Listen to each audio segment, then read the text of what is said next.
गुन्हा दाखल प्रकार जो झाला आहे कुठल्या प्रकरणावरून झाला, किती जणांवर झाला आणि काय परिस्थिती आहे? 6 तारखेला आमच्या पक्षाचं नाव आणि चिन्ह पलीकडच्या गटाला गेलं.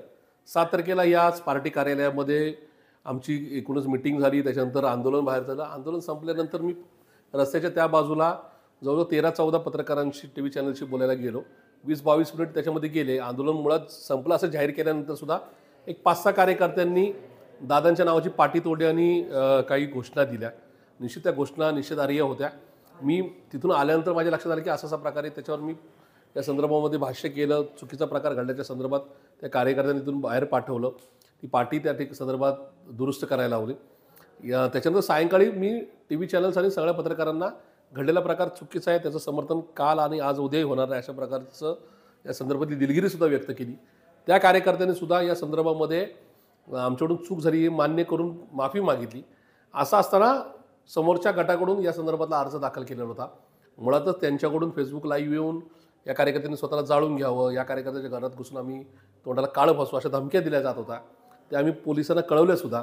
त्याच्यानंतर पोलिसांच्या उपस्थितीमध्ये ही बैठक होऊन सुद्धा आज जो गुन्हा दाखल झाला आहे तो सर्वस्वी चुकीचा आहे. सगळ्या TV चॅनल्सला, सगळ्या पत्रकारांना माहिती की मी त्या ठिकाणी उपस्थित नाही. त्याचे शेकडो व्हिडिओज आहेत. असं असताना सुद्धा माझं नाव मुद्दाम गोवण्यात आलेलं आहे.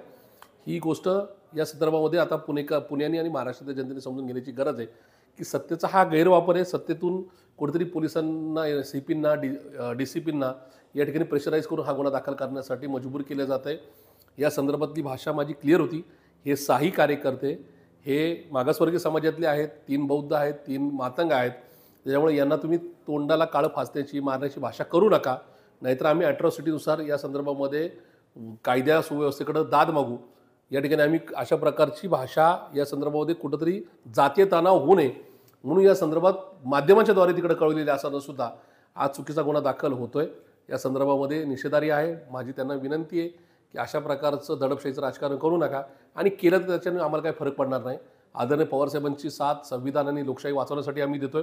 असे शेकडो गुन्हे जरी दाखल केले तरी प्रशांत जगताप त्याची टीम या ठिकाणी हटणार नाही.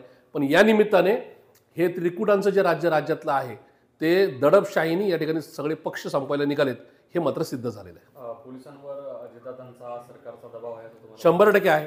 त्याचं कारण आहे निखिल बागळेजी, विश्वंभरजी चौधरी, ॲडव्होकेट आसिफ सरोदे यांच्यावर जीव घेणं हल्ला होऊन सुद्धा अजूनही गुन्हा दाखल नाही. आमच्या कार्यकर्त्यांना जातीवाचक भाषा करून त्यांना धमक्या दिल्या मारण्याच्या, त्याच्या संदर्भातले फेसबुक लाईव्हचे फुटेज, त्याचबरोबर फेसबुकच्या पोस्ट ह्या सगळ्या आम्ही तिथं पोलिसांकडे सादर करून सुद्धा त्यांच्यावर गुन्हा दाखल होत नाही. इकडं मात्र ज्या 6 कार्यकर्त्यांनी ते चुकीच्या घोषणा दिल्यात त्यांनी माफी मागून त्याच्यात प्रशांत जगताप नसताना अशा प्रकारचं ठरवून त्या ठिकाणी गुन्हा दाखल होतो. हे कुठंतरी या राज्यामधलं राजकारण हे घाणेरडं करण्याचं काम ही महायुती करते. या पक्षाचे 3ही सर्वोच्च नेते हे महाराष्ट्राची संस्कृती बिघडवतात हा माझा आरोप आहे.